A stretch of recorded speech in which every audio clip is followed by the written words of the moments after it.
So often when we read children's books, they feel so sanitized because little boys especially can be very crass, and you have let them entertain that honestly in their dealings. Absolutely.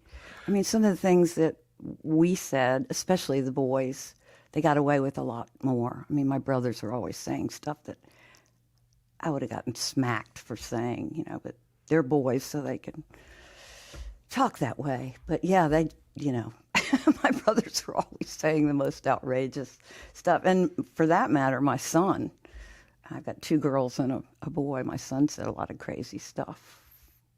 And it's always hilarious.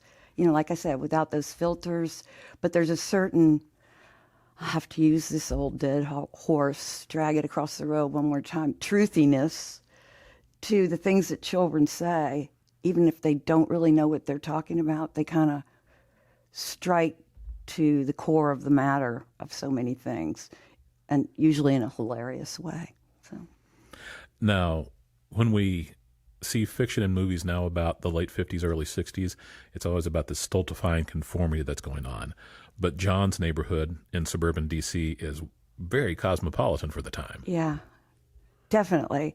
And I guess I'm just dumb, but it didn't really strike me until much later in life as an adult just how unusual our neighborhood was, that everybody didn't grow up with Latin American diplomats and CIA operatives and Dutch Nazi sympathizers and Austrian Jews who'd escaped and, old ladies in iron lungs. I mean, I don't know.